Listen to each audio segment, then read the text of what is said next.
pouvoir partager mon expérience et faire connaître le métier de conseiller technique. À la base, je suis travailleur handicapé aussi. Et vu la difficulté que moi déjà j'ai eu dans mon parcours, j'avais envie d'aider les autres justement à pas avoir les mêmes problèmes que moi j'ai eu, où je me suis senti un peu isolé. C'est important de les recevoir, de les former et de leur faire savoir qu'ils sont les bienvenus.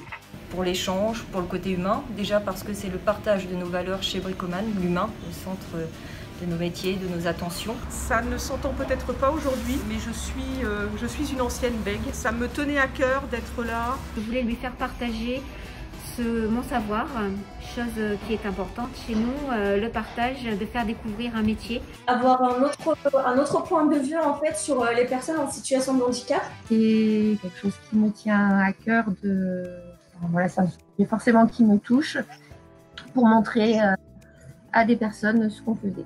Et ça me tient vraiment à cœur, si tu veux, de pouvoir aider quelqu'un qui a une difficulté. C'est une bonne occasion de découvrir plusieurs personnes en situation de handicap qui cherchent un emploi ou en reconversion professionnelle. On aimerait qu'ils soient intégrés comme nous on l'a été lors de notre premier métier. Je pense qu'une entreprise comme la nôtre ou un groupe comme ADO se doit de faire ce petit travail, ou en tout cas d'instituer une dynamique positive sur le sujet. Parce que j'ai voulu choisir un nouveau métier. Et ça me plaisait bien, conseiller les clientèles. J'étais hôtesse de caisse et je ne connaissais pas le métier. J'ai trouvé que ça pouvait être enrichissant de voir d'autres secteurs d'activité que ceux dans lesquels j'ai exercé. C'est très enrichissant aussi bien pour le tuteur que pour la personne qui est en situation de handicap. De voir des étincelles dans le regard des participants, c'est une très belle reconnaissance. Super initiative de la part de Bricoman. Un réel plaisir, en tout cas, de le faire, ce n'est pas une contrainte.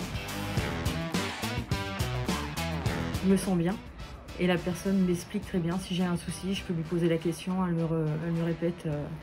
Et c'est vrai que depuis ce matin, je me sens bien. Ça passe très bien, j'ai du bon contact, j'apprends beaucoup de choses. Je suis tombée sur quelqu'un de très gentil et l'équipe est super, je suis ravie. Je me verrais bien travailler dans un magasin de bricolage, ça bouge beaucoup. Ils ont tous quand même le sourire, alors ils l'avaient déjà quand j'étais en tant que client, et ils l'ont aussi de l'autre côté. J'ai trouvé que c'était très agréable. C'est une façon de se projeter un peu dans l'avenir, pas rester centré sur un milieu professionnel dans lequel on a exercé. Je pense que tout poste peut être adapté en fonction du handicap de la personne. Je découvre que aussi ces personnes-là sont bien mobiles, peuvent venir travailler, sont aptes à travailler. Il faut juste leur donner l'opportunité de découvrir le métier.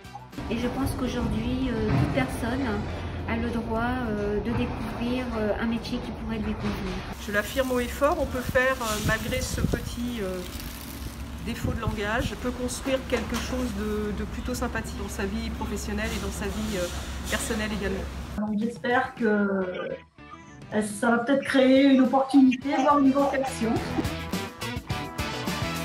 J'aime bien expliquer ce que je fais ou faire avec quelqu'un d'autre, ça me dérangerait pas du tout. J'aimerais bien renouveler cette opportunité, si ça peut permettre à quelqu'un d'ouvrir une nouvelle expérience dans le métier de réceptionnaire ou dans l'ancienne Bricoman. Si vous avez un jour une petite place, je suis libre. À l'année prochaine. À l'année prochaine.